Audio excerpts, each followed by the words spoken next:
At the end of last year, Rwanda hosted the fourth Sheikh Tamim Hamad Thani Anti-Corruption Award. Now, we caught up with Rwanda's Minister of Justice and Attorney General Johnston Busingye. What does it mean for Rwanda to host this award? There were so many odds against us being where we are. So it humbles us very much that this event is hosted here. This statue is standing here in Kigali. That is part one. Part two, it also tells us about what we need to do. Because much as we have made the modest efforts we have made to improve our lot, to make sense of our lives, to define who we are and where we want to be, we are still a long way. There is still a long way to go. A long way to go. There are many things we haven't realized across the board. So it also tells us, please keep going. And we recommit. It is a point for recommitting. We need to recommit to keep doing what we are doing, but take it to the next level. Take it to a much better level. Specifically about corruption. It's not that we have defeated corruption. We are not at zero. No. You know what the Auditor General raises all the time. You know how many people we have in jails for corruption. You know what Public Accounts Committee in Parliament raises. There are all these things happening. However, I think it's a recognition that we do not, as a system of government, we do not condone corruption, especially in high places. There are no sacred cows where corruption is concerned. So that's also a recognition, but also a call to action, that we need to continue doing the things that we are doing and keep going. But what I also need to say is that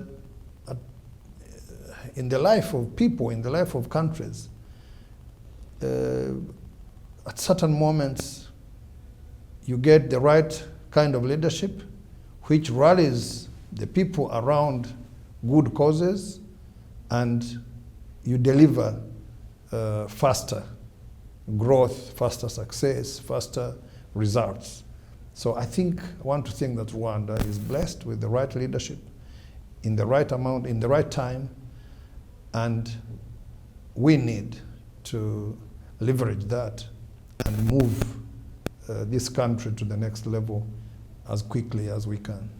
We want to get to know the specifications that a country like Rwanda has done deliberately in order to curb corruption in the country. First of all, we have acknowledged that it is a threat. And that one is not just about Rwanda. Corruption is a threat anywhere it is. But we have tried to put it into context and looked at our own circumstances. Our president quite often has said, look at Rwanda.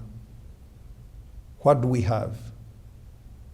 We don't have oil, we don't have gas, we don't have lots of minerals, we don't have, these natural resources which other parts of the world boast about. Therefore, everything we make, every kind of product we make to give us some resources is really marshaled the hard way. And he has always asked this question: how can we,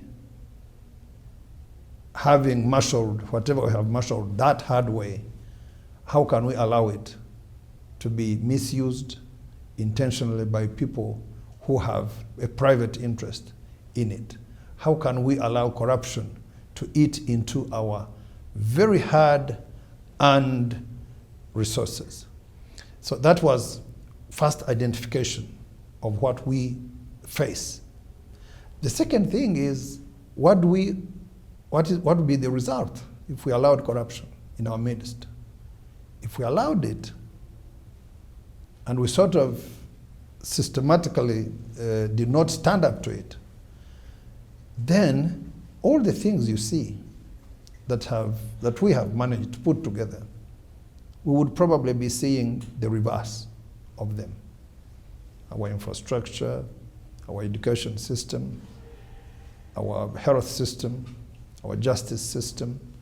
There are many things that are done by resources, that are done by people with a motive to move faster, to move forward, to move in the public interest.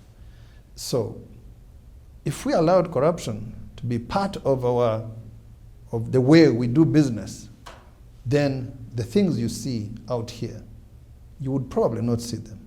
They would go away. So once we identify that is the characteristics of the threat we face if we allow corruption, then we design the laws, the policies, and the action, and consistent action to stand up to corruption. You know that corruption in many places will thrive when there is a political environment that allows it to thrive. When at the top, corruption is, you look the other way when there is corruption. In many places where that happens, then corruption will not go away. It will become endemic. In this country, we know, every Rwandan knows, that from the top, there is not going to be any condoning or even looking the other way. Forget about condoning, even looking the other way. From the very top of the political structure of this country. Now, once you have that, then the rest will trickle down rapidly to all these agencies you see established by law. The public accounts committees, the ombudsman, the laws that are in place, the rigorous action that we take against people who we suspect to be corrupt, court systems, recovery of assets. All these things, when you put them together, they become very, very lethal tools to corruption. That said, there is still corruption. Still corruption. However, anybody who is corrupt knows very well that he is playing with fire. That is the message that is known by everybody. You can't be corrupt because corruption is hidden. You won't know easily. But whoever is corrupt knows very, very well that they are playing with fire if they are doing that in Rwanda. Now, for us, that message, plus the actions, plus the investigations that we do, plus the declaration of assets that public leaders have to do every year, all these things put together, I think, account for this kind of recognition you see. Even ourselves accounts for the resources that we see being turned into development of the country rather than disappearing in thin air. We have seen other places where resources disappear. And there is always a commission looking for how resources disappeared. So we also have that, but in relation with how much goes into doing real work for real development, I think the results are clear. When you look out here, you see that nearly all our resources go into the things that will make Rwanda go to the next level. What are the lessons in this for other African countries when it comes to changing the narrative that is known of African countries vis-a-vis being corrupt? The lessons are brief and clear. One, corruption is a cancer. It will eat you up. Corruption has no creed. Corruption has no tribe. Corruption is cross ethnicities. You know, Africa is beset by some of these things, and people think that they are the biggest problems. But where corruption is concerned, people will forget their tribal differences, their ethnic differences. They would forget all differences, and you know, they will converge on corruption. So lesson number one is you have allowed corruption. If you allow corruption, then the consequences are very clear to you.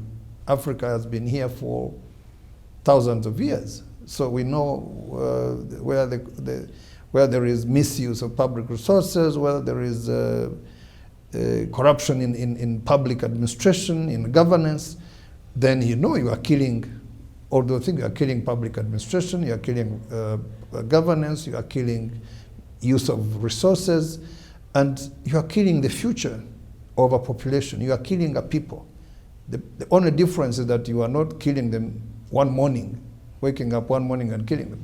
But in the end, you are actually killing them. They will not know that things like clean water, things like education, things like health, things like good roads, things like electricity, they will never know that there are certain parts of the world which have taken them for granted.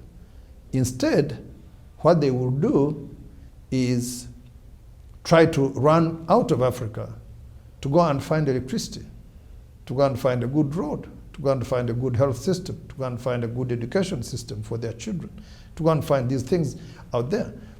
The reason is they don't see them. So our lesson is you make a choice. You are either with corruption and you are killing your country and its future, or you are standing up to corruption and you are developing your country. Of course, there is a price to pay. Sometimes corruption is so vicious. Sometimes it is lethal. But there is a price for everything. Rather than kill the whole future of your country, you better stand up to corruption, however complicated it is. So Africa's narrative is not ordained by God. We are known for these things like corruption. It's not like God ordained that. No. Africa's poverty is not ordained by God. No. We can be like other people. We can be like the rest of the world, which has, you know, taken life and life's essentials for granted. But Africa hasn't. So we need to wake up and change this narrative. Thank you very much, Minister. Thank you.